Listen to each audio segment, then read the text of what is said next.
Get your man the flute to play song, the fuck.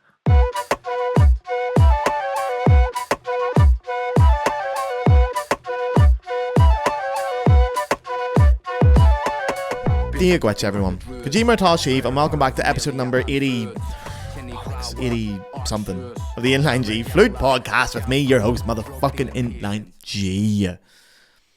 Lads, it's an emotional one here. I'm very hyped up at the minute because I have just finished recording this week's episode with a guest, and I'm delighted. I'm so happy right now. This has been great. So, it's a returning guest, first of all. This person appeared on Inline G way back in its infancy in episode 22 or 23.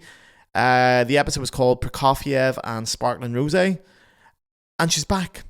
And that episode really affected the trajectory of this podcast because she gave such an inspiring telling of her story that it made me go ahead and really push this podcast forward. Now, the guest, as you probably guessed by now, is Jaye Marsh, aka the Wild Flute. Now, Jaye has supported this podcast religiously since its inception. She shares every Friday. She puts a bit of this podcast in her story every week. She listens every week. She's a huge fan. She's one of us, lads. She's one of the people who supports Inline G. So, she has a new album coming out. And we talked, and I said, I want to help promote your album in any way possible. This episode was originally planned, and the main idea of it is to promote Jaye's new project and her new album and a new Kickstarter.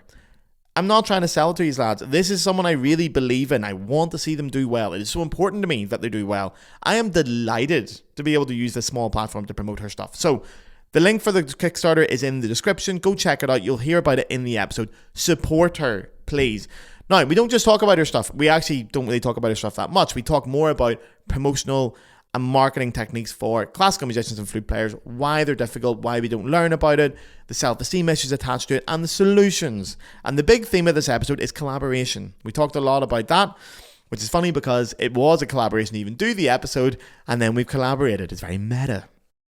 Now, before I get in there, normally I give you my Patreon plug. I'd say please sign up to my Patreon to support the episode. I'm going to even go further than that because Jaye had a brilliant idea after we just finished recording.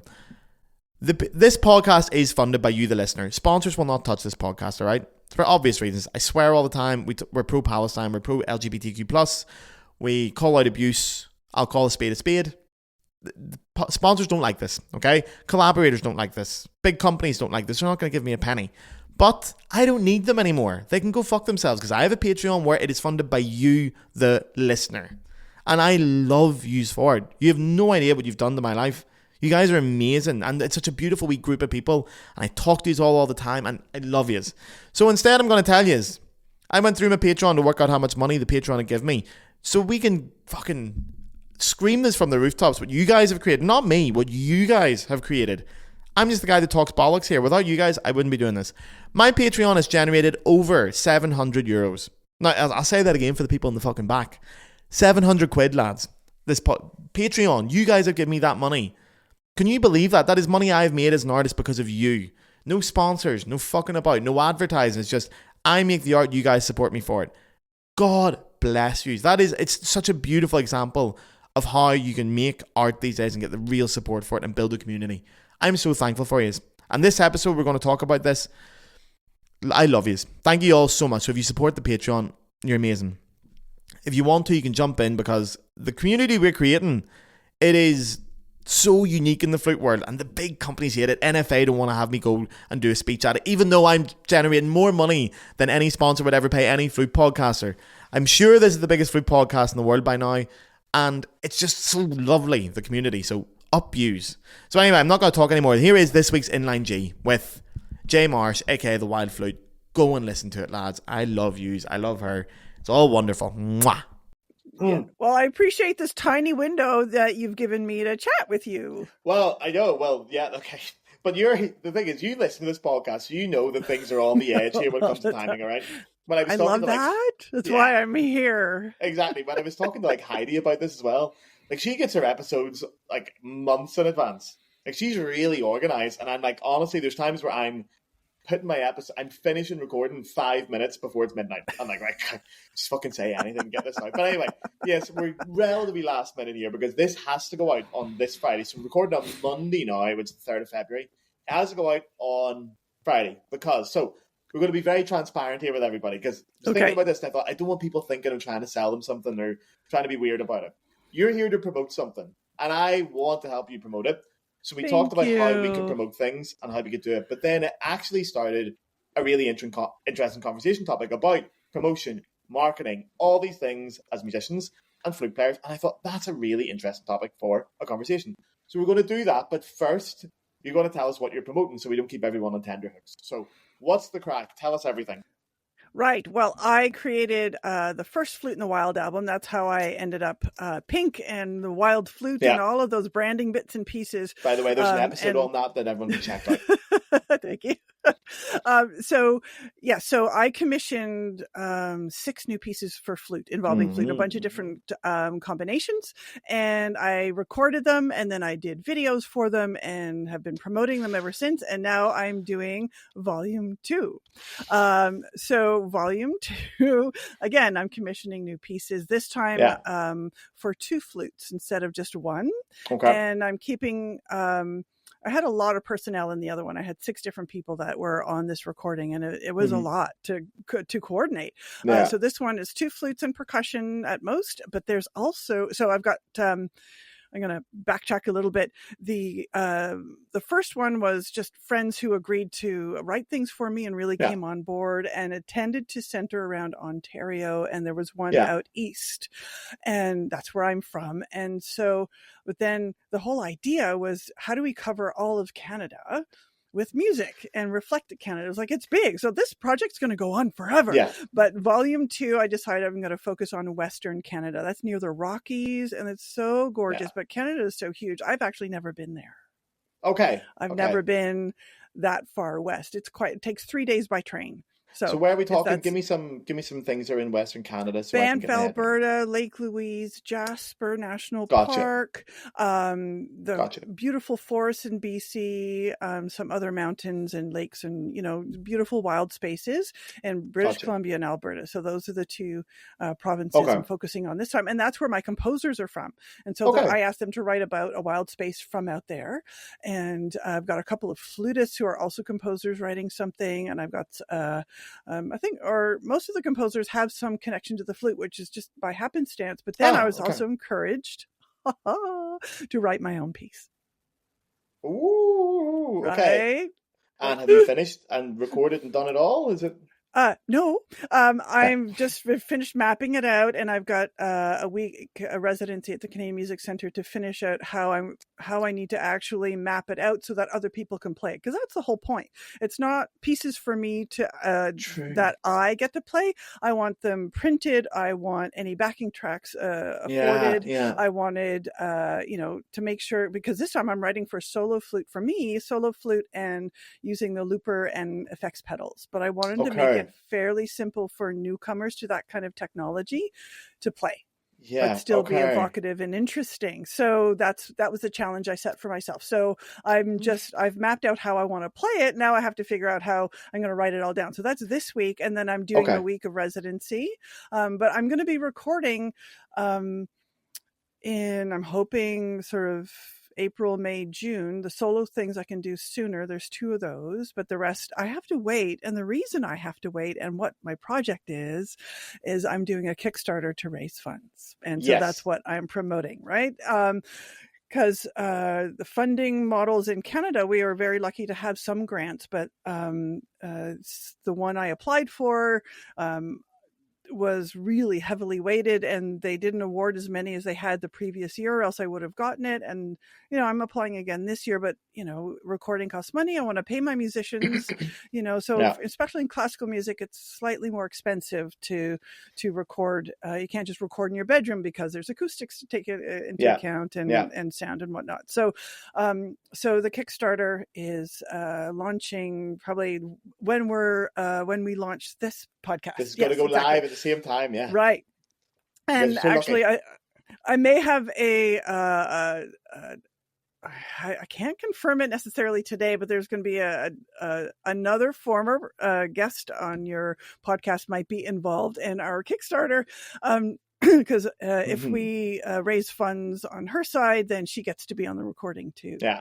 Well, right? I obviously know who it is. I can't say who it is because I don't think you've confirmed, but you said her as well, which doesn't narrow it down because Yes. I've only had like 2 male guests in this podcast. But Right? still, I know. you can It all could go be tracing anybody. through Could the be guests and anybody. see if you can find them there.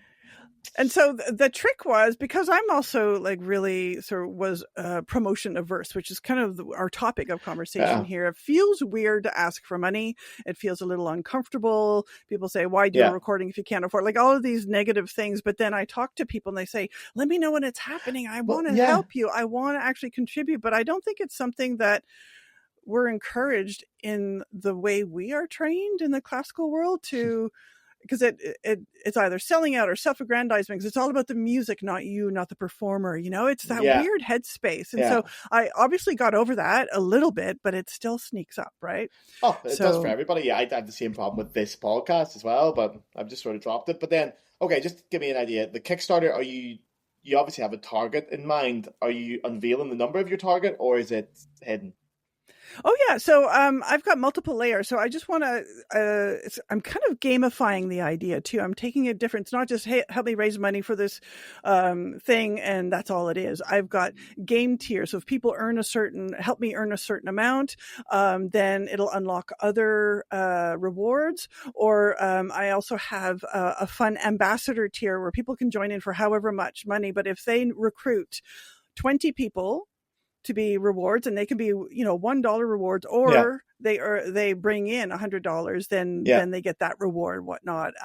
There's also one, because ultimately I would love to record where these pieces were written about in Calgary. Oh, that would be beautiful National Music Center of Canada is out there, and it's a museum of music, and there's all kinds of really cool vintage soundboards, and there's a beautiful stage there, and I've got family there, and like I've never been. And so I thought, so one of those years, if we get the first goal, which is paying my sound engineer to record us and the musicians. And what's that target? The next level target is getting us to do it in Calgary. So that's another level, and it's all very clear. So like I think I'm booking like maybe about $7,000 for the recording, and then another $5,000 to get us there. And there's multiple levels, and there's different ways to play that's not as much as I thought you were going to say, by the way. $7,000 for recording actually is not that high. That's actually half of what it's going to cost me, but I'm assuming that I'm going to be putting some that's more like it, because $7,000 is cheap recording. Yes, it is. So, but getting a Kickstarter, like if you don't meet your goals, you don't get any of what you've raised. That's true. Yeah, it's all like hence the games, hence the because those are stretch goals. I can earn a heck of a lot more. Yeah, and that would be great, because then that's what gets us to Calgary. And then the last tier, which is a lot, even more than that, that's how people get a physical CD, because printing the CDs is expensive, right? Costs a lot of money. Yeah. So that's the final one, and the third last one is we'll all send you, all the musicians will sign postcards from Calgary, and we'll send them. So that's, because then that we're there, right? So I wanted to make it a little more fun and a little different, because I was looking at all the different musicians, and they just ask for recordings, we'll all send you a CD, but those are expensive to print and to mail. And people honestly don't really care about the thing. They care about you. Yeah, 100%. They're buying the overall thing. Yeah.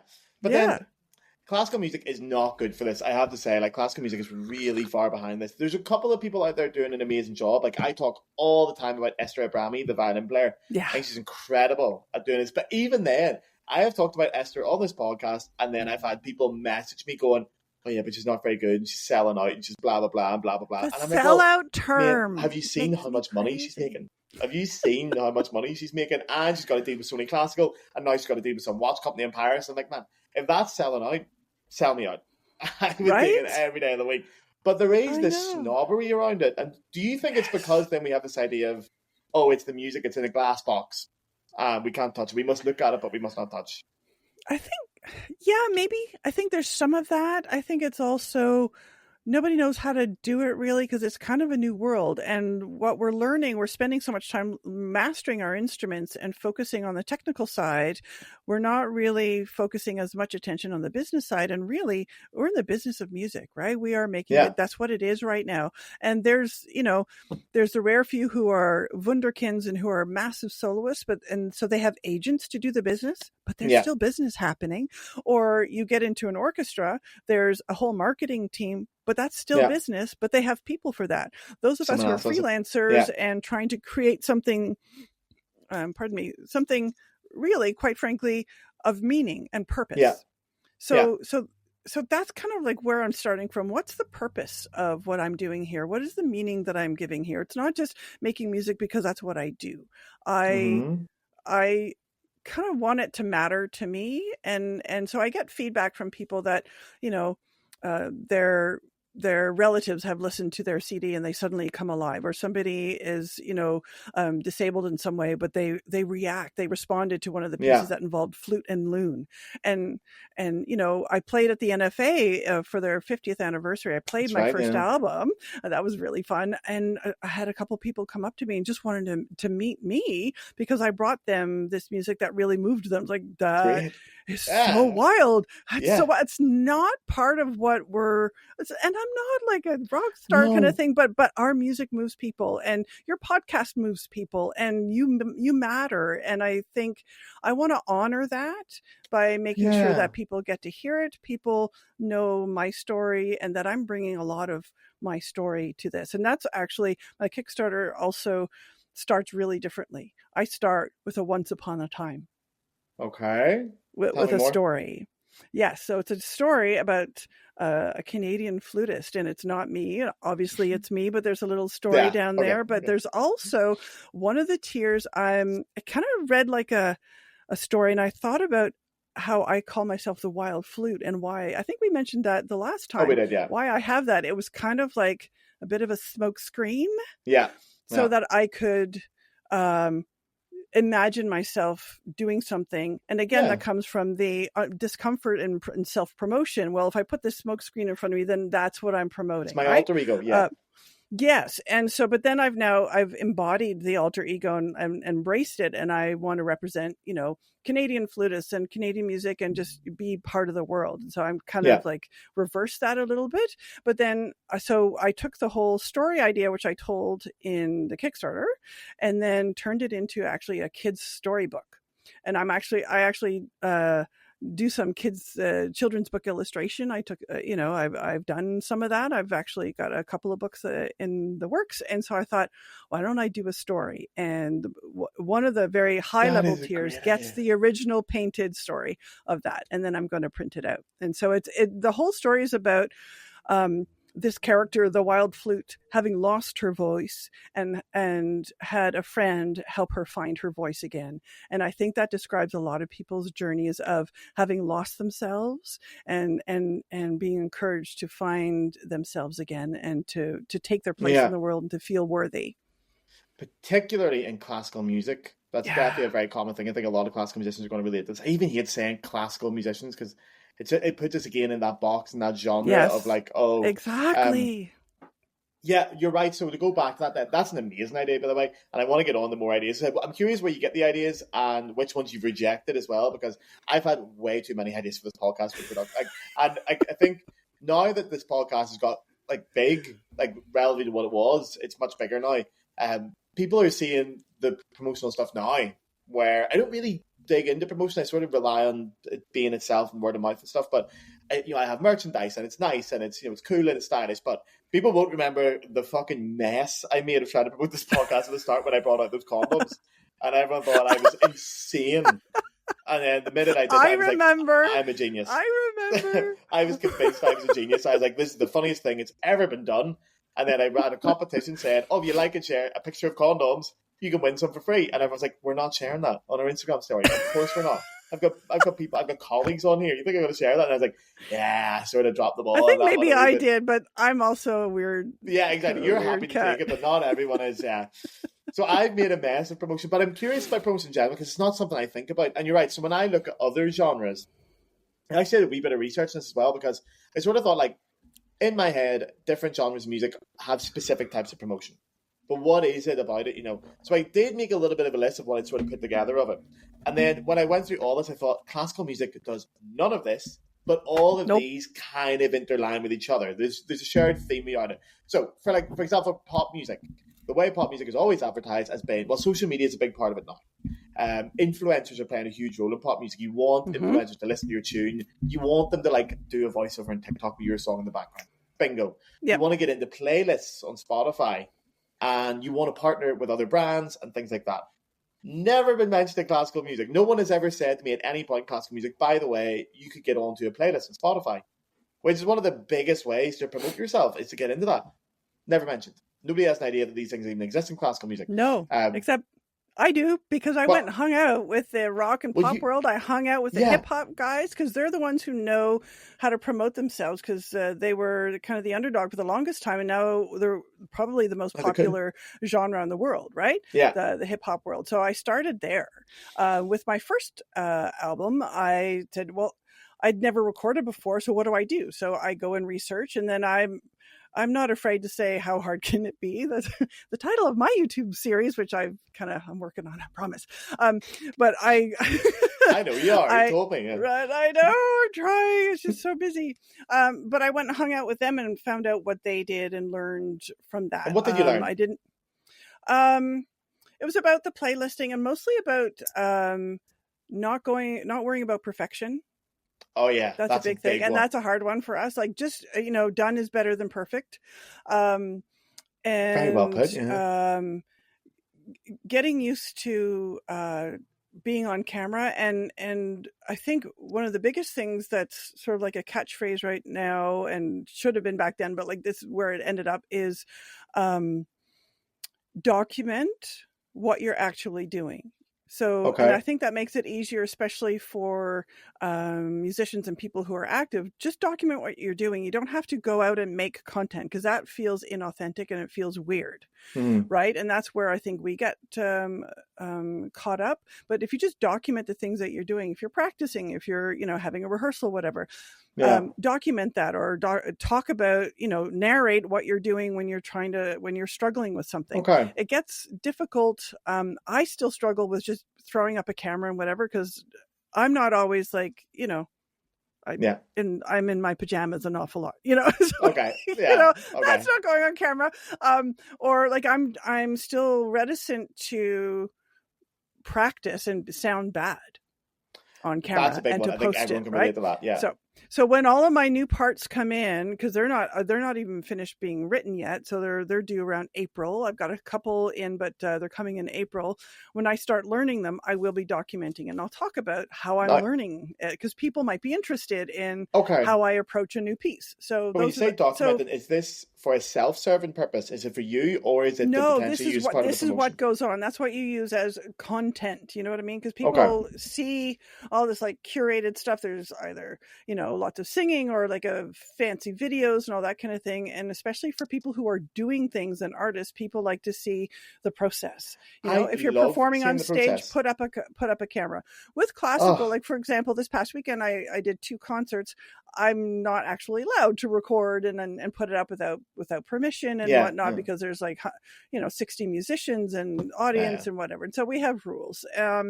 So I can document my process as a flutist on my own and coping with this kind of thing, right? And so, and it's fascinating. I remember, actually, I don't know if you ever saw it, but one of my favorite documentaries I watched was the Peter Jackson one that came out about 2 years ago on Disney about the Beatles, and it was basically just a behind the scenes thing. It was about 12 hours of just a camera sitting in front of the Beatles writing an album, and it was boring as all hell, but it was amazing. I was hooked on it, because it was actually quite mindful, but to see the process from behind the scenes, incredible. Again, boring, nothing happens in it, but I was hooked on it, and I love seeing artists do that. And again, you see pop stars do that all the time. You see rock stars that do behind the scene stuff. They'll do creator things, they'll do writing things. That's so part of it, because it makes you feel connected to them. You're oh yeah, I can see the line there. Like classical music, they just arrive on stage in their nice big dress or their fancy shirt, and you go, ooh, but where did all this come from? Because we don't want them to see behind. I feel like it's almost a bit, use the word gauche. It is a little bit It's a little bit like, oh, really? You're going to let them see the honest you? No, we turn up professional. We turn up ready. I think, Yeah. oh, well, man. But I think we it's been a should. long That's road how here. that's how we get new audiences and people who are interested in people. You know, 100%. and that's what we want. And we need to break down that elitist barrier with our music. The only thing is that those of us who are willing to show that, we don't have people to do this. And so, like, you're on your own. So I'm walking around with a camera and my phone, and like, you know, I just. Yeah. It's a little bit, sometimes I forget and go, oh, that would have been a good sort of thing to share. And it's like, so, you know, there's only so many brain cells in my head. I know. I have the same problem. Like, I have so many ideas of how I could promote this podcast, but honestly, I just cannot be asked doing it all.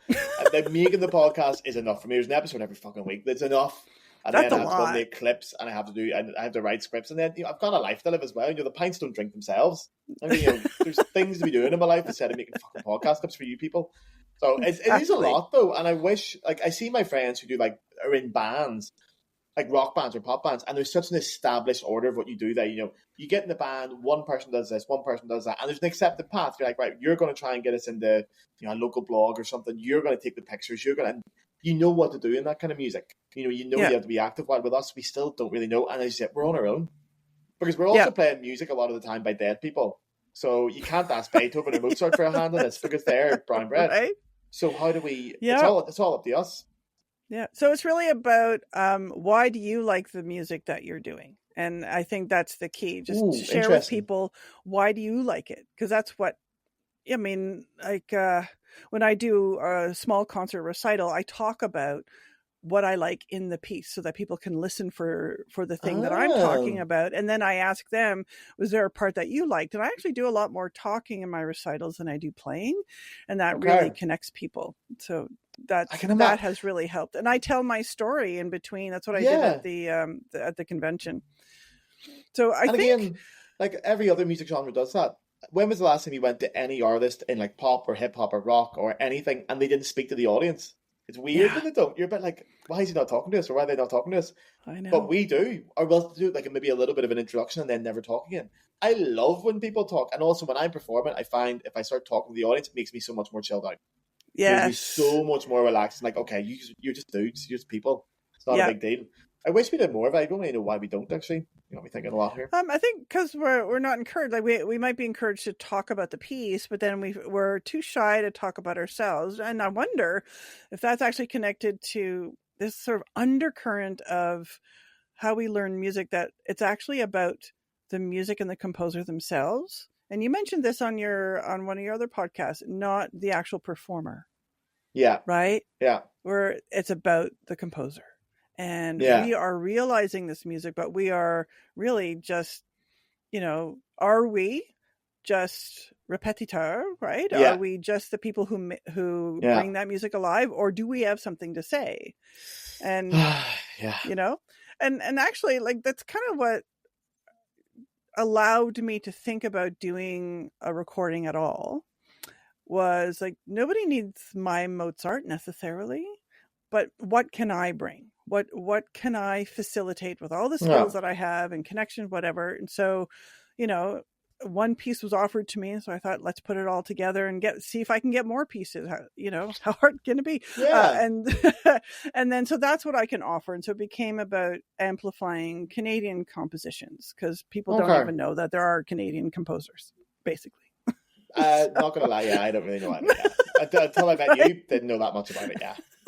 Canada's really playing a very strong role in my life recently because of you and other Canadians that have been involved in this podcast. And I'm like, oh, Canada exists a bit more. You know, it's not just Jim Carrey and Justin Bieber, but there is other things over there as well. I think it's because you got very noisy neighbours. We tend to ignore Canada a little bit because we're all preoccupied with what's going on down below Canada. We don't get much chance to look at you. You're too nice up there. That's the problem. You should go anyway. We'll not get into politics. But I'm curious then, when you were starting to bring up even this record, is it I want to make a record, let's find a theme, or is it I found a theme, let's make a record? What comes first? What came first was, actually, I tell this story all the time. Elizabeth Rom, who's a Canadian composer, wrote mostly, like, she was a noboist as well, and so we played in a number of ensembles together, and we really enjoyed each other's company. I would drive her to rehearsals and whatnot. We just really connected and talked a lot. And she said, go get a factor grant and I will write you a piece. And I was like, Just go and get one. me record? What are you talking about? And so in the process of looking at the grant, well, you have to have a story to tell the grant, and then you have to tell them what the tracks are and all these things. Okay. And so I had to kind of come up with a story. And then I also at the time I didn't know the first thing about where do I go to upload to distribute the recording. I didn't even know the word distribute.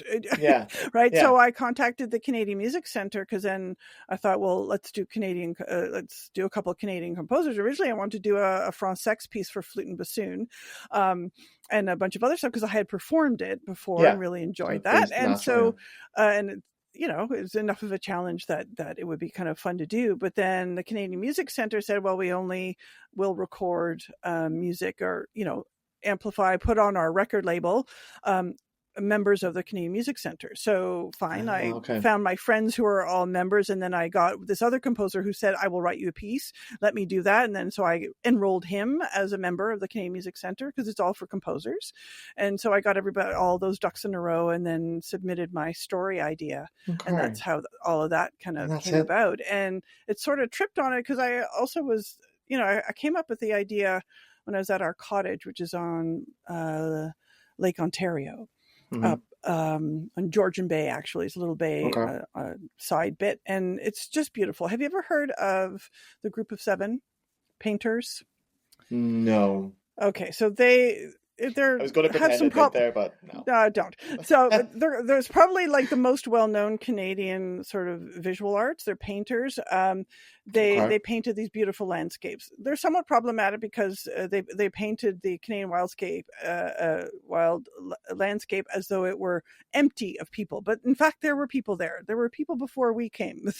So there's some of that piece problematic, but there were really iconic images of bent pines and rocks and water. And it's really, that's like, our cottage is in the middle of that, and it looks like we're living in a Group of Seven painting. Okay. Yes. So that was kind of, I wanted to, my parents are artists. And so I also wanted to put the idea of wild space, art, and music together. So that's why I came up with, like, I do projections of artists painting. I hired artists to paint to each track. And I wanted to really make it a complete and immersive experience for just the album. It wasn't just about the music. It was, bringing together all these things that impact us. So. But one of the things I always get off you, I got this the last time we talked as well. Talking to you about it makes me want to go and listen to it and to get involved in it, purely because I'm like, yeah, that does sound fun. Yeah, you're right, actually. Fuck, that sounds cool. And I think that's one of the things I always find with artists. The amount of artists I have fallen into their music because I've seen a video with them on the internet. And I'm like, oh, they're cool. I like these people. And then I'm more likely to like them. But I know that's me. A lot of people can separate the art from the artist. I don't at all. No. If I like the artist, I will force myself to like the artist. Honestly, even like, I don't know if other people get this, but an extreme version of that would be when your favorite band brings out a new album and you listen to it and you go, oh shit, I don't like this. But I like the Arctic Monkeys brought out their new album a couple of years ago, and I was like, I didn't really like it at the start. And I was like, no, I am going to like this. I don't care how many times I have to listen to this fucking thing. I'm going to like this because I like them, and I'm going to make myself. And I did, because I like them so much that I can teach myself how to really start to enjoy it. Yes. Because for me, the story is so important. And if I'm invested in the story, I will be invested in the art, and I feel more connected to the art. So much easier to do it then. I don't just pick up like Flute albums off the shelf. I don't care. How is that different than the music we make? It's not. Right? This is the exact point. No, and it shouldn't be. And so, but here's the thing: is the other bit about this promotion and going on social media and trying to get other people to do it. A lot of my colleagues don't go on anymore. They've abandoned Meta. They've abandoned all the social media, which is fine. But you still need to stay connected to people. But they don't want to. They think it's kind of like it's the devil spawn kind of thing. The thing is, that's how we connect to each other, and it's how we share those stories. And if you want people to come hear you play, and most of my friends online are musicians, you kind of have to be there and tell your story. People aren't coming simply because Beethoven 6 is fantastic. That's not a reason to come. They don't know what that sounds like half the time, the people, unless they're musicians. And other musicians don't have time to go to other musicians' concerts because we're all busy playing. So we are not, like, it's like an echo chamber, right? So how do we talk to new audiences? How do we talk to people who are hearing us for the first time? We have to connect with them on a personal level, and it's that story. Yeah. Right? Yeah. They like you, they're going to come hear you, and you're excited about it. So they're going to try and figure out how to be excited, just like your story about the Arctic Monkeys, you know? I'm going to be excited about it because you are, and I'm going to be, you know, I'll find a way to like it. Exactly. But passion is infectious. I find this not that anyone's going to be surprised I'm about to say this, but I am single and I'm dating, and I'm saying that's one of the things I look for when I'm dating. I'm like, oh, I don't care what you're interested in. If you look interested and you look fun, I'm going to get interested. You're like, man, look how excited you are about this. I feel like I should be involved in this now. This is great. We should do more of that. Like, even when I went to, a perfect example is when I went to NFA last year, that is the perfect time to go and see a million Flute concerts. And even the really good ones, good time to see, and then went to fuck off. I only went to my friends. I went to Bria, and I went to Gareth, and I went to see Stephen do something. That was it. I don't care about anything because they're my friends and I want to watch them. And then I like their music. I'm not going to watch a stranger. I cannot be. The last thing I want is to watch a stranger play the flute. It's one of the least favorite things in the world. Unless there's a compelling story. Well, right? Yeah. And so I brought my album down there, and I actually had 60 people. Now, mind you, I think some of those were for the Ukrainian guy that was playing after me, and it was all in the midst of the Ukrainian war. So there was that, and they're all kinds of really hot players. They're super technique and all that kind of stuff. And that's all fun and games. But I brought set pieces. I had a costume. I had projections, and I had a story. And I was telling the story of, these wild spaces in Canada reflected in the flute. And people were kind of keen on that. And I was, of course. I didn't know if they would be, but so they were. And if someone said to me, there's a woman who's brought a costume and she's dyed her hair pink, I'd be like, sign me up. I'm on the way. Give me a ticket. I'm on the way down. I was in the lineup. I'm going. I was in the lineup for coffee, and people only knew me as the pink haired flutist, right? Yeah. And Alexa Still's like, oh, I heard about you. But better to be known than not my known flute playing. But yeah, fuck the flute playing. Whatever. Who cares? But it's telling the story. I totally agree. And there are other ways to do it as well. It's something I don't know how much you've thought about this or considered this, but collaboration is one thing I really feel like we don't do enough of in classical music, because if we do, you might see the odd thing of Andy Ottensamer and Yuja Wang doing a concert together, Bayu and Kalia Buniatis doing a concert. That's kind of our version of collaboration, but that's for the super level musicians. It's not for us down in the trenches who are just trying to make a living off it.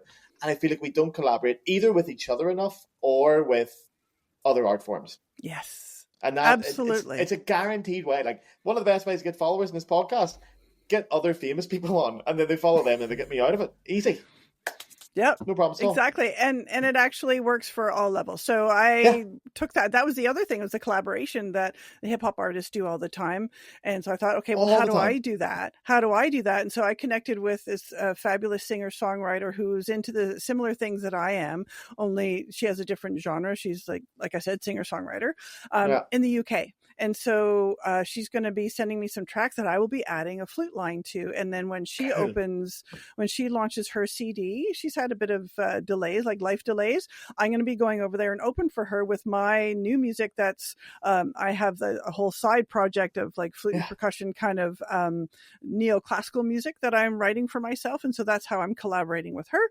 I've collaborated with a hip hop artist, a spoken word artist called Conscience the MC. He came up to Canada and did some stuff with us, and we created a project stuff, didn't he? Yes, he did. Yeah. And so that is helping. We've got more stuff planned, and I'm going to play on one of his tracks at some point when he's ready. He's also played, how I met him was actually because he collaborated with Wouter Kellerman. I don't know if you know of Wouter Kellerman, but he is an older gentleman from South Africa. Who writes beautiful music, really sort of soul-connecting rhythmic music, and he collaborates with local African choirs or drummers, all that kind of thing. Yeah. And he just won a Grammy yesterday. Again, I think it might be his third or something. And he dresses flamboyantly, but he is doing the promotion thing as well, and he is so fabulous at it. Yeah. And you've told me about something. Him before, actually. Right. And he did something with Conscience the MC, and then so I reached out. And so that's the thing. So you ask me where I get my ideas or whatever. If you have a thought, just act on it. Just Just do it. Reach out. Just do it. Okay. This is Because I okay, emailed Conscience. Can we preface this? So sorry to say. Yes, please. No, go ahead. Only when we're doing promotion, okay? There's some thoughts that you shouldn't act on, okay? In general life, don't just act on all thoughts. Take it from me, okay? Take it from me. Don't act on my thoughts, right? I've done some terrible things this weekend by acting on thoughts, all right? Don't listen to your thoughts, especially after pints. Okay. But when it comes to promotion, yes, you're right. Just email, like, what's the hard? What's the worst that's going to happen? You're going to say no. Yes, exactly. And thinking of ideas, I think it's, because that was one thing you asked me, is like, where do I get these ideas from? Yeah. And I mean, maybe it's just the way my brain works, but I get, like, as soon as I ask somebody else for their thought on something, they have a totally different take, and it's so creative to me. Yeah. And so really it's talking to other people, researching, go see what other people are doing, see if you can connect it, even just one dot, and it becomes a practice. Now, admittedly, I come from an artistic family. I'm a graphic designer. I'm an artist, and I'm used to making all these kinds of connections all over the place. But I that's innate to human nature. That's how we invented fire and tools and figured out like how to get here, and created our own demise in AI. Do you know what I mean? Like that was all like humans connecting dots, right? And so I think if I love that phrase, connect one dot. That's a great phrase. Just one at a time. Fantastic. Connect one. Just go and find one person to do something, or just to talk to, just to open the idea up. I think you're totally right as well with that. Talking about things with people is so important. I remember one of the best bits of advice I got was from a therapist. Actually, said it was during Corona, and obviously the whole fucking world had ended, and you could not make art for love nor money. And they were like, one thing you should be doing is finding other artists just to meet up for coffee once a week. Not to like propose collaboration, nothing like that. Just say, do you want to go for a coffee on Wednesday? And just see what happens, because you will inevitably start talking about artistic things, and you do get an idea, and you go, oh yeah. So just making a point of going, I'm going to meet up with another musician, I'm going to meet up with a painter, I'm going to meet up with someone I know that makes art at some kind of level, and I'm going to stick to it once a week to get a coffee and see where it goes. Yes. I think there's also, I mean, we're naturally that way, and we welcome new ideas, and we're making those connections, and everybody can do that. We all manage to figure out how to walk as children. So we all naturally have this everyone is innately creative. But 100%. We're talked out of that, through whatever things go through your mind. So to unlock that, I don't know. I think encouraging people to like, people do mindfulness, or they just take to finger painting or making Lego, just something like tap into childhood things. But I think that everybody gets an idea. Just what happens is that they assassinate it with a no. Yeah. That's too hard. I don't know how, so no. Yeah. Right? Yeah. And if you just allow the thoughts to bubble in and just write them down, and don't say no yet, just allow yourself to be really, really think crazy. Not because you need to execute it, but because you're practicing that creativity muscle. That's all it is. So that's my biggest recommendation. I like that phrase, well, practice. It is a muscle. And you are right. Like, everyone has it in them. There's no like 3-year-old in the world that isn't like drawing or painting or playing with something, or imaginary worlds, or every child has got creativity in them. There's not a child in the world that doesn't do something with their imagination. And then it's taken out of them. And I think it's a big thing to go back into everything you do, especially not even as an artist, but just in general. Do it with that like childhood wonder, creativity. Just go like, here, what would happen if I did that? Half the things I've ever done in my life have been because I went, here, what would happen if I did that? Let's find out. What would happen if I dye my hair pink? There you are. Yeah. Go and find out. What's the worst that could happen? Like, and you lose, and it doesn't matter. I've never took a risk on anything creatively where I've regretted taking the risk, ever. I've always been like, I'm glad I give it a lash. And I've done some terrible things creatively. I've played there's some terrible videos of me on YouTube that I hope no one ever finds, of me doing awful things that I really wish I didn't do. But I'm glad I give it a lash, and I know at least I know it's not for me. So yeah, I think taking risks. I love the networking thing. I'm a big fan of it, because I've talked to so many more flute players about it, and we don't do it. I do see the sort of social media popular players now. I think, I can't remember who did it now, but they're going to fucking kill me for not getting their names. But 3 or 4 of the really famous Instagram players did like a quartet thing together. And you could see that they obviously just messaged each other one day and went, here, should we do this together? It's going to be mutually beneficial. Oh, I think I saw that. So cool. Yeah, I think I saw that. Do you know who else does really well is, Chinchi and Tyrese, I think. Was it Tyrese? That's right. Yeah. Yep. And Someone I've else. been watching him since he just was starting to audition for university, and he's doing so great. And then there was one other collab. I saw that series. Yeah. That was It was really great. cool. Yeah. And it's connecting with people, and people like to see that. They like to be a fly on the wall in that, but People we're love just to so see it. afraid to do that, right? I don't know why we are, because people love to see it. Like, you love to see your favorite pop stars do duets together. It's amazing when you see your favorite pop stars do duets. I remember I watched Sabrina Carpenter Christmas thing, a Christmas special thing, and she did Last Christmas with Chapel Roan. And I'm like, oh my god, both of them are together. So and fun. then Robbie Williams and who did Robbie Williams do kids with? Oh, you guys don't know about Robbie? Oh, I've only discovered this recently that people on the other side of the pond don't know about Robbie Williams. Not a clue, but I went to listen to it, and thank you, because you made the recommendation. But again, that's why we do this. Yeah. If you to share things and to be willing to learn new things, right? And to the best explore things about new stuff. Collabing as well, as I will say, like even the podcast I've had guests on, I really can't stress enough how little of a shit I give if how my streams, my episodes get. I really don't care. I do it for me. If people like it, great. If you don't, just be honest, I don't care. I do it for me. But the best thing I've got out of this, I've got so many friends. I've made friends out of this. Even if an episode is bad, it's someone that now when I'm in America, I can go and have a drink with them. It's great. Yep. You never lose, really. So I'm a huge fan of that. So tell us about any other challenges you've had with promotional stuff. Because when you tell me a challenge, I want to see if we can figure out a solution. Okay. Anything else you find difficult about it? Well, it's really because I'm the only one doing it. So I research a lot, and I do a lot of things. I tend to run out of time. I'm also a parent, and so my hours are like a little bit more truncated, and I'm getting older. And so that's a real thing. I know we talked about that last time. We don't have to go into it, but being older, I kind of I can't really just show up, in my mind, I like to put on a little bit of makeup so I feel kind of done if I'm going to be on camera. And then that's not always how I'm doing things. And I'm not yet prepared to be that honest. If I'm to say it, right? And so those are some of my struggles. And I think just motivation sometimes really fails me. I actually had a couple of disappointments in regards to this other project that I wanted to get off the ground, and just trying to find people to fill those spaces. And I let it get me down. I also let it get me down that for some reason, I've had way fewer freelance calls. And so I was allowing that to create a really negative dialogue. Okay. And then I stopped. I didn't move as much. Wasn't engaged. And so that really kind of weighed me down physically and emotionally. Right. And so I had to fight my way back up. And I now have a movement and business coach all in one, but he was also a musician. So he's three things in one. And he's, funnily enough, based in Calgary. He's fantastic. So he's been really helpful. And sometimes it's just finding the right person to help you get over that last little hurdle of getting yourself out of the space, right? So getting out of a rut can be hard. And you're right, it does. It feeds into itself. It gets more and more. I think all artists can relate that as well. And then I've talked about this so much before, but you take it so personally when you do art as a living, because it is such a big part of you that when things go on, you're like, well, I'm wrong. I'm the problem. Yes. And my personality's wrong, and I'm a terrible person, and I've got nothing to say, and I'm an idiot. And then it just, and that's it. Yep. Exactly.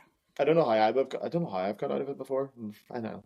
Probably should think about that a little bit more before I talk about it. But to be honest, actually, I will say, no, the best thing that's happened to me in the last few months, talking about the same theme as well, is if it isn't this podcast, although the podcast, are the same thing, but the new teaching jobs I got and returning to orchestral playing and all that all came about because of my friends. That's because I just made more contacts, and they sorted me out.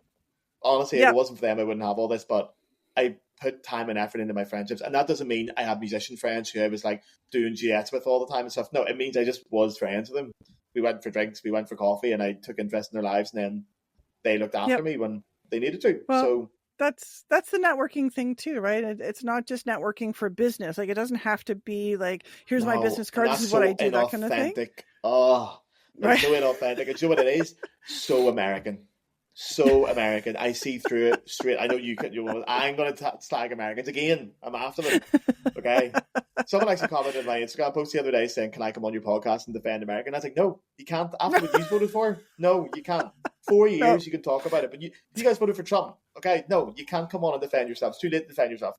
But they do that so much. They love, like, you can see that fake American kind of like, oh, I want to be your friend because I'm trying to sell you something. And you're waiting for the moment where they go, do you want to buy my, or do you want, and you're like, no, I don't want to. I want to be actually friends with you. I want to be your mate. And that is worth way more.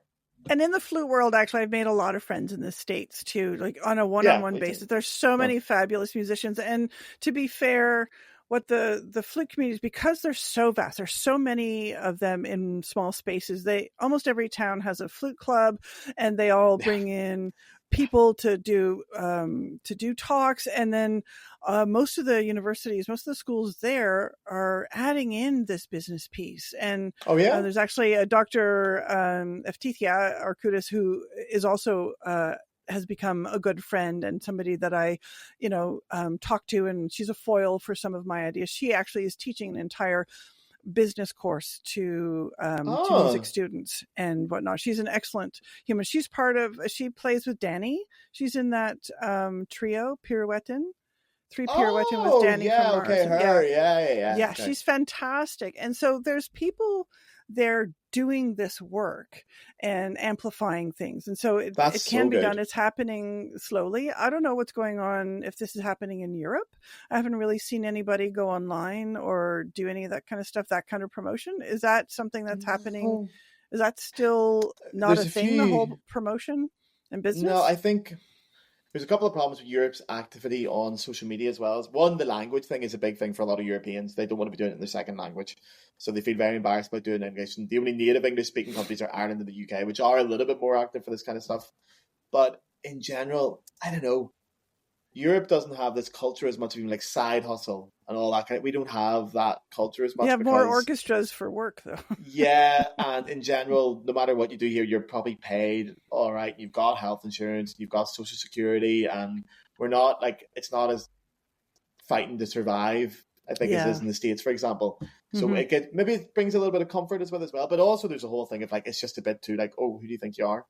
In Europe, you get that thing. France gets huge. That big time. The UK gets that by like, oh, who do you think you are? Put yourself all over social media. Oh, look at you. Who do you think you are? That's exactly the problem. That's the promotion piece. That's the sellout. Like, who do you think you are? You're not some big thing. And that's the messages we tell ourselves too. Because you hear it enough that you think, and then to be fair, I've thought that about other people before, and I have to check myself when I do it now. There's times where I'm on social media and I'll be like, oh, who the fuck do they think they are? And then I have to go, actually, hang on, Gareth. No, they're doing their thing. Don't be so quick to judge. That's the reason why I tell myself that though as well. I have to fix that myself. I have to look inwards first, but do whatever you want. I think one thing I've learned is you can never please everybody. There's always going to be someone who's criticizing you, and you should have criticism. It's good. If you're pleasing everybody, you're doing it wrong, I think. Yes, and that's never going to happen. And in fact, as my coach likes to say, you want no's and yeses. You don't want maybes. Okay. Right? And maybes are actually no's. So what you want is just to make a defining line, take a hard stance, just like you have. Yeah. You are going to swear in your podcast, and you're going to talk politics, and you're going to be yourself. And that's your hard line. And I think that's actually a very sensible. So there may not be endorsements right now, but you're authentic. And there may be some in the future who do align with you and they find you. I don't know. Right? But anyway, thank you very much. But I don't know. But it's you, and that's what makes you really interesting. And that's why I love watching your podcast and hearing what you have to say. Well, this is the thing as well, like talking about collaboration here, it seems to be the theme of today's subject or topic or episode, sorry. Because I reached out to you, I can't remember actually how we started talking to each other. I think you were the same time as me starting up to be more active on social media. I think it was me, you, and Cassie all started like popping up on Instagram around the same time. I think so, yeah. And then I was like, well, I'll get you on the podcast. And then that's it. Since then, we've been involved with everything with each other. And it's cool and it's fun. And then you're friends. So you want to support your friends. And you want to, and I have ideas, and I share ideas with you. And, I just like, that might spark something. And then you take it, and then you take it some other different direction, which is even better. It's like, oh, that's so cool. That's what is great about collaboration and working together on ideas. Yeah. So there you are. If I have any advice, I think both of us agree on this. If I have any advice for anybody about where to take their career, where to look in different actions, start with collaboration. It's one of the easiest things to do as well, because you don't have to practice either. You don't have to practice more. You don't have to get better in your instrument. Just go talk to someone who might get you into it. You never know. Just speak to people and get about. I wanted to talk about something else. Oh, yeah. Okay. is classical music a little bit too dependent on grants, institutions, academia, as opposed to other music forms? Because I think this is one of the big problems we have. I think so. And we do need to think differently about how we connect to our fans. Because I think in most people's minds, classical music equals orchestra. Orchestra is a huge institution, requires a lot of people, requires a lot of business and a lot of funding. And, I think, deserves some amount of that funding and what have you. And there are people who are very, very clever who are working on how to build sustainable audiences, getting them invested and getting them, contributing to the life cycle of an orchestra and sustaining them financially. But that hasn't really kind of translated into either solo artists or just freelancers, everyday people who want to play concerts and just play recitals in their hometowns, that kind of thing. We have to still train our audiences, I believe. And that's the phrase I use. We need to retrain our audiences to buy merch, go to our tickets, and just invest in us as artists and human beings directly. And so, again, that's why we have to share our stories and be real. And train people, because I made t-shirts and I've got merchandise. There's where is it? One hanging right up there. There's a exactly. It's in every episode of this podcast, by the way. Your merchandise. I noticed. Every fucking episode makes me so happy. That's why I have to. I know. See if you can spot the matching. Well, I've talked merchandise about it once or twice, but I'm not going to say every episode what it is. No, but that's why I think people look at it and go, "Ooh, what's that?" And then they can email me and they can find out. Yeah, exactly. And it's really just it's you like it, and so you show it, and that's all that matters, right? It's not for me. You're doing it because you like it and you're supporting me. But people still don't really buy these things. I made things for flute players, and so I can still make them.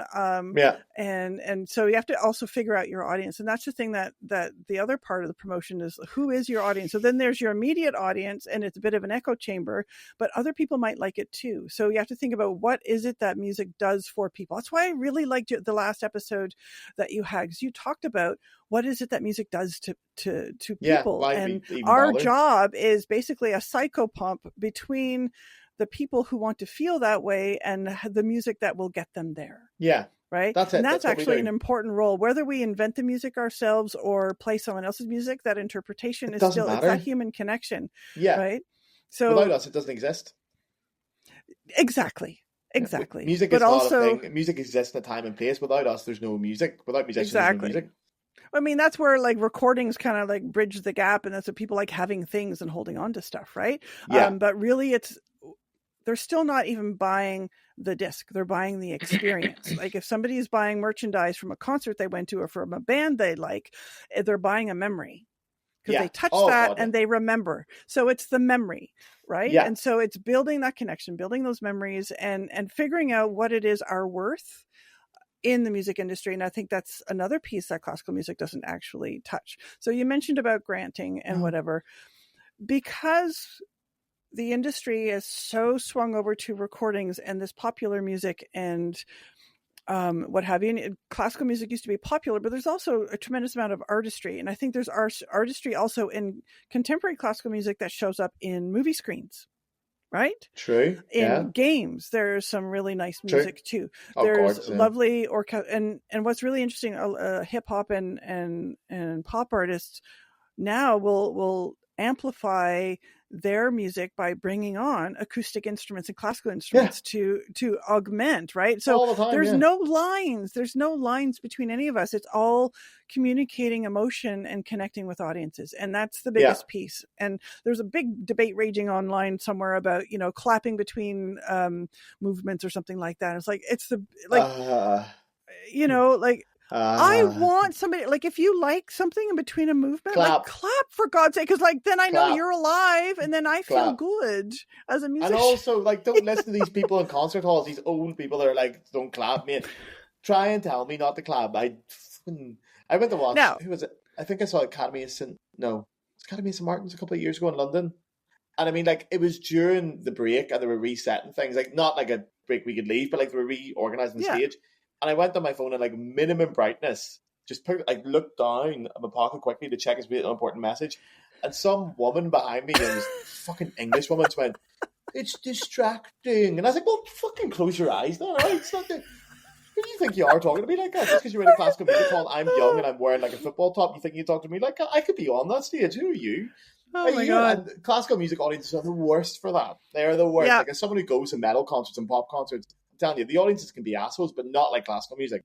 If you want to clap between a movement, clap. You enjoyed yourself. The worst thing you've done is you've got overhyped about it. Like, it's That's fine. not a bad thing. No, one of my favorite commercials, I swear, I'm sure it was a beer commercial. It's Canada, of course it was, but they filmed it in a concert hall downtown, and it started off as a demure kind of orchestral concert, Mozart or whatever, and then halfway through, the whole audience erupted, and like down came a banner, and yay Mozart, and people were acting like they were at a rock concert, but it was a class. Like, okay, I love that. I wanted that for me. But now here's a little story. And in my final recital at when I was in college, my dad was there and went, and every time that he went to my recitals, he would whoop as if he were at a rock concert.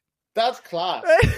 Because he was a rock and roll guy. It's like, I loved that. I really love that. I think we need to really express ourselves. And so again, that's part of the retraining of the audiences.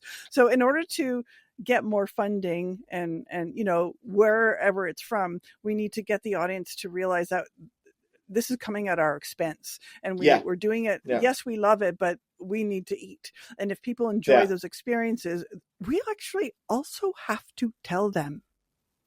And that's the hard part. You're at a, like even like arts administrators who are at an orchestra, they say, well, we're here because of our donors and sponsors. And if, they're sort of apologetic about it, right? It's like, no, it's like, I can't do this without your help. Go buy a goddamn t-shirt.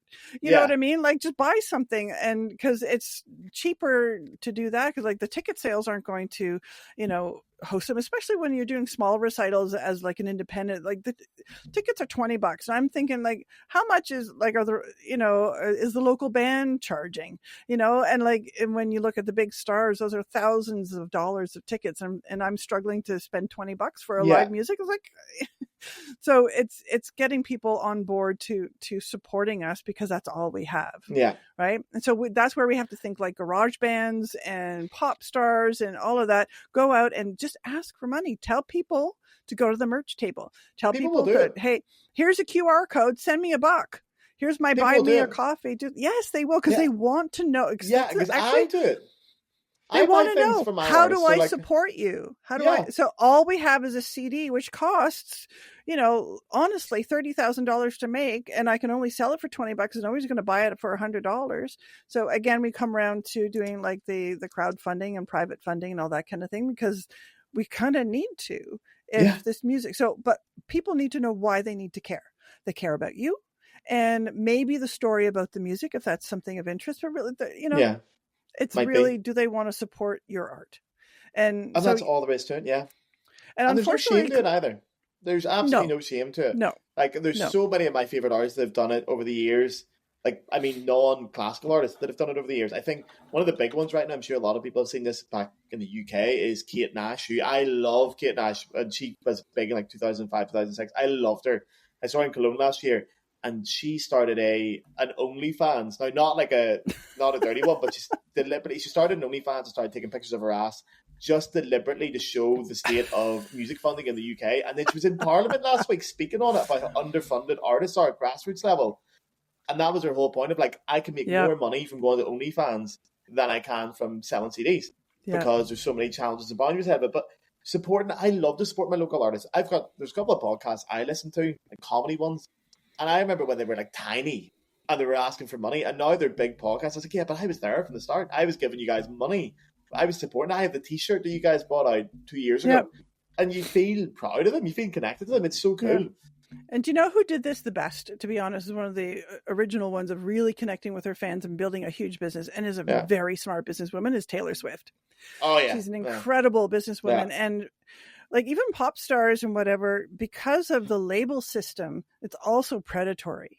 And Yeah. so most of the big stars, they don't make that much money if they're beholden to these labels. And that was one of the things in the hip hop world that was happening too. And so that's why a number of these companies were starting up this, like, how to run your own business and teaching people how to do that, how to do all these bits and pieces and understand your copyright and make sure that you're streaming properly and do all the business side of stuff, because they were getting taken for a lot of money and they would come out broke as hell, even though they had, like, all kinds of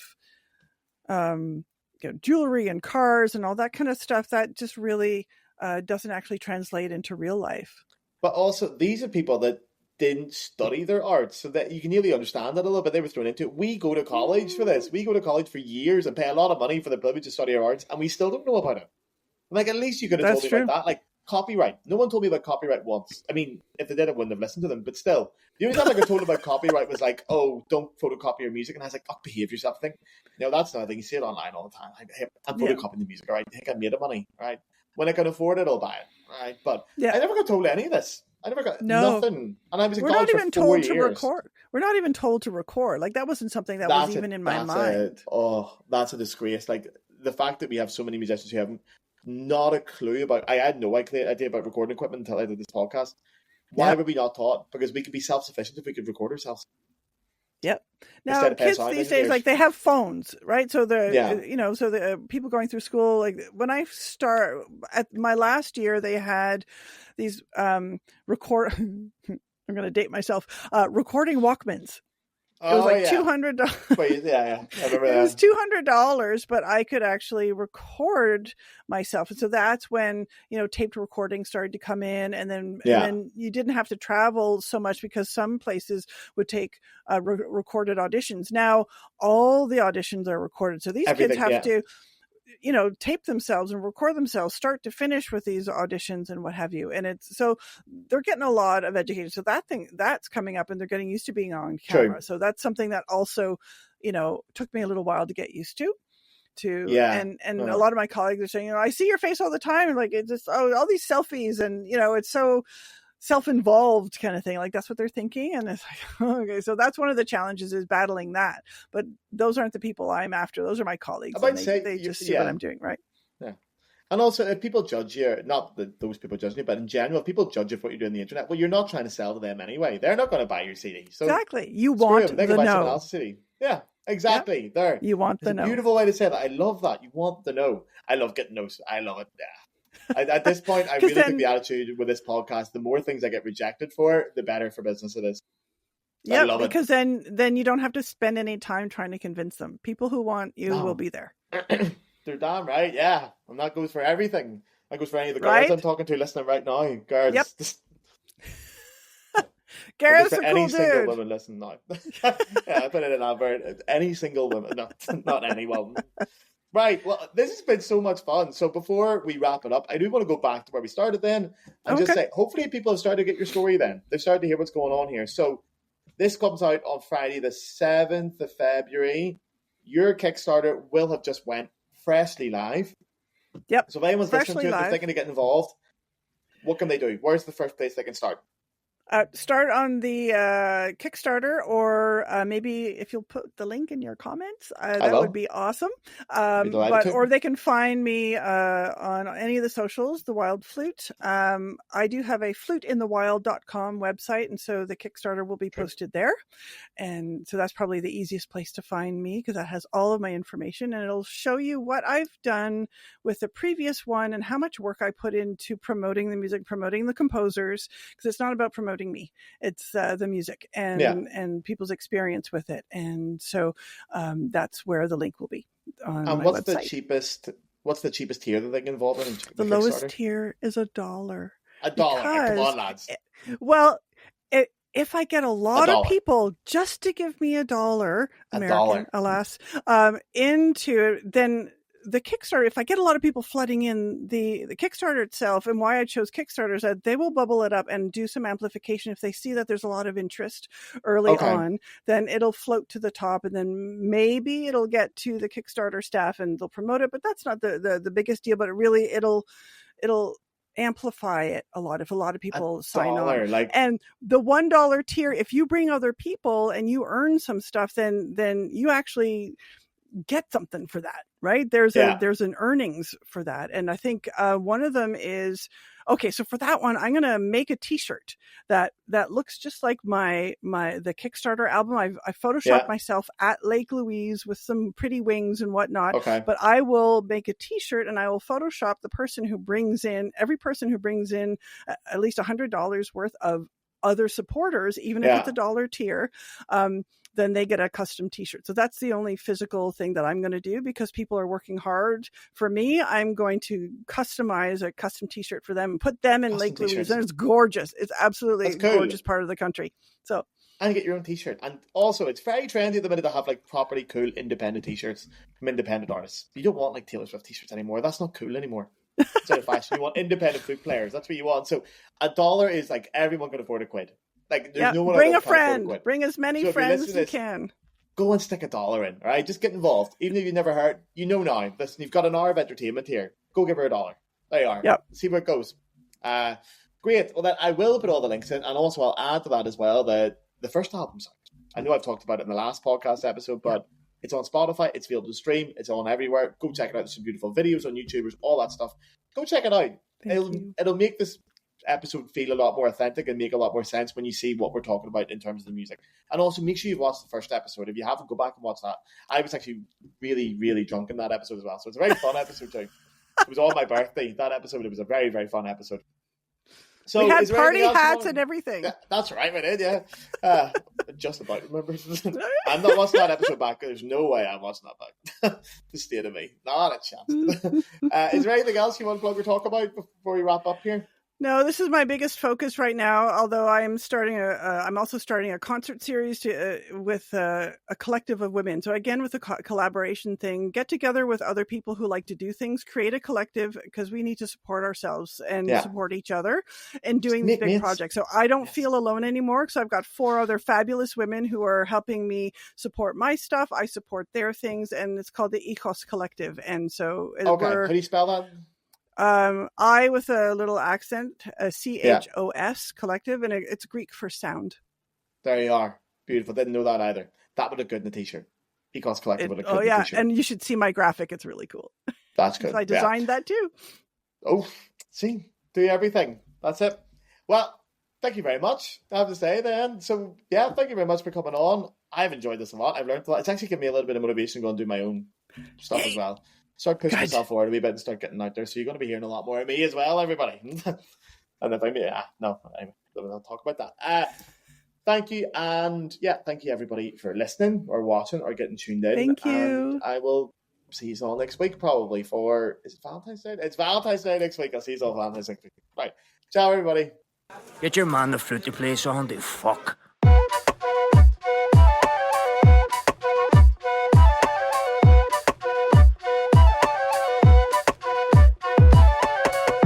Crocky Hunter Druids.